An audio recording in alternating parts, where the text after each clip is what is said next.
Look, let's just dive right into this explainer, because somewhere right now, as we speak, a bank is legally stealing from you through fees you never even agreed to. I know it sounds totally shocking, but it is the reality for millions of Americans every single day.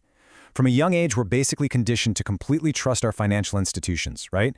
We deposit our checks, swipe our cards, and we just blindly accept whatever little line item deductions pop up on our monthly statements. We figure, hey, if a massive regulated bank is charging me, it must be legit, but that blind trust, it's systematically costing everyday consumers billions of dollars a year. So ask yourself, how much has your bank quietly skimmed off the top of your account? Most folks just assume these deductions are a normal, unavoidable cost of doing business. They see a small charge, shrug it off as an annoyance, and pay it, mostly because they feel totally powerless against a giant corporation. But here is the really empowering truth. In thousands of cases, federal courts have ruled these specific, everyday fees entirely illegal. The banks know exactly what they're doing, and they are counting on your complacency. Today, we're going to dismantle that illusion, show you exactly how these fees operate, and give you the legal ammunition you need to fight back and reclaim your money. Section 1. Case Study, Rachel's Discovery. To really grasp the scale of this predatory behavior, let's look at a super relatable example. A woman named Rachel from Ohio. One day, Rachel noticed this strange recurring maintenance fee just quietly ticking away on her checking account. What started as this tiny, barely noticeable charge in month 1 silently ballooned. By month 12, she was down $160. By month 36, nearly $500 had been drained from her account.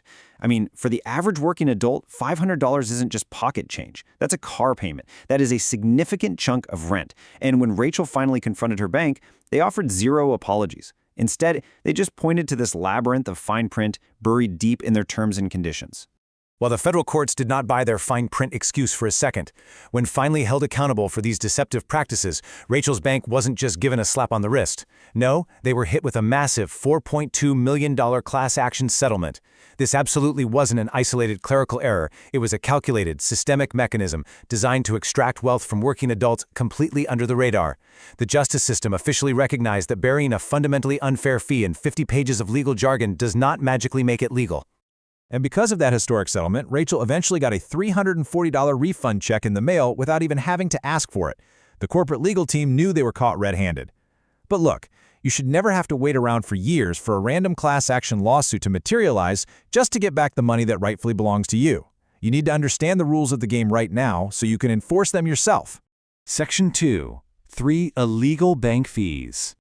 Okay, let's talk about the actual culprits here, the 3 specific types of fees that cross the legal line. The first major one is the unauthorized overdraft fee. The average overdraft penalty in America is a staggering $35 per transaction. Think about the psychology and the devastating impact of that setup for a second. You could be running late to work, you buy a $4 cup of coffee, and if your balance is just slightly short, the bank approves the transaction only to slap you with a $35 penalty.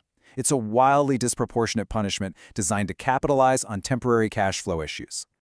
And when you zoom out, the scale of this specific practice is literally horrifying. Banks collected over $7 billion in overdraft fees in 2023 alone. That's $7 billion extracted directly from everyday, hardworking citizens who are already stretched completely thin.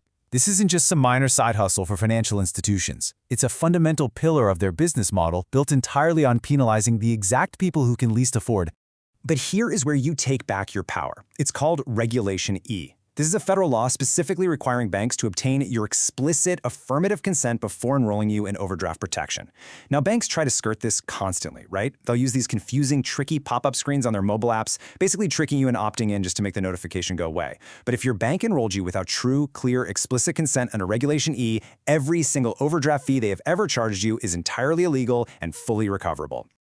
The second illegal fee happens through a classic, highly deceptive corporate bait and switch. Banks will frequently lure you in with these heavily marketed free checking promotions. They blast these ads absolutely everywhere to get you to open an account and deposit your paycheck. Then, months or even years down the line, they silently change the rules. They introduce hidden monthly maintenance fees, just hoping you simply won't check your statements closely enough to realize that the free account you signed up for is now slowly bleeding your balance dry month by month. This is exactly where you weaponize the Truth in Savings Act. This federal law is your absolute non-negotiable defense against that bait and switch. It strictly requires banks to provide advanced written notice of any fee changes to your account. They literally cannot legally change the terms in the dark. If they didn't notify you in writing beforehand, and by the way, heavily buried fine print in an unrelated email does not count, that fee is a direct violation of federal law. Simply put, no formal advance notification equals no legal fee. The third illegal fee is perhaps the absolute worst, the duplicate non-sufficient funds, or NSF charge. The mechanics of this are just absurd. Let's say you have one single failed payment, maybe an automated gym membership fee that doesn't clear. The bank charges you a $35 NSF penalty. Okay, but then the merchant's automated system tries to run that exact same failed payment again 2 days later. The bank knows it's the same transaction, yet their algorithm ruthlessly punishes you a second, third, or even fourth time, stacking multiple exorbitant fees for one single underlying error. Make no mistake about it, this aggressive retry logic is not some minor computer glitch. It's systematic theft, and federal regulators finally stepped in to stop it. In 2022 alone, Bank of America was forced to pay $225 million, and JPMorgan Chase paid $75 million over this exact issue. These massive 9-figure settlements prove beyond a shadow of a doubt that these institutions were knowingly exploiting consumers until the law finally caught up to them. Section 3. How to get your money. All right, so now that you know exactly how you're being exploited by these corporate loopholes, it is time to shift the balance of power. Following these 4 straightforward steps will arm you with the exact blueprint you need to force your bank's hand. First, audit your bank statements for the past 2 years. Literally write down anything labeled maintenance fee, overdraft fee, or NSF fee. Second, you are going to call your bank. Third, you might need to file a formal federal complaint. And fourth, you're going to search for existing settlement money. Let's break down the exact communication strategy for this. When you call your bank's customer service line in Step 2, you are absolutely not going to ask for a favor. You're going to read this exact script out loud. I'd like a formal review of all fees charged to my account and written confirmation of my consent to each one. Saying those specific words triggers internal compliance alerts. It immediately tells the representative and their supervisors that you actually know your legal rights. It puts them on official legal notice, and honestly, you would be astounded by how often they instantly wipe the fees clean and settle quietly right then and there just to avoid regulatory trouble. Now, if the bank resists or tries to give you the runaround, you immediately escalate to Step 3 by utilizing the Consumer Financial Protection Bureau. This is a free, highly official federal report you can file online.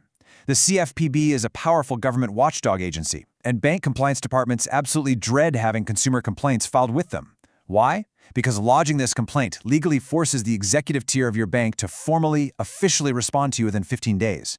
It totally bypasses that frontline call center and gets real results. And finally, Step 4. You must immediately check to see if you are already legally owed money from a settlement you simply never claimed, exactly like the millions of dollars paid out in Rachel's case earlier. Just search your bank's name on topclassactions.com. It's a completely free database that tracks massive corporate settlements, and there is a very real chance there's already a payout just sitting there waiting for you to claim it. Section 4. Claim your financial rights. Financial institutions are literally banking on your continued silence. They're counting on the psychological assumption that you feel completely powerless against them and that these draining fees are just a normal, accepted part of adult life. But the law is an incredibly powerful weapon when you know how to wield it. These are the exact resources you need to shift the balance of power back to where it belongs. Keep consumerfinance.gov and topclassactions.com readily available. Bookmark them immediately.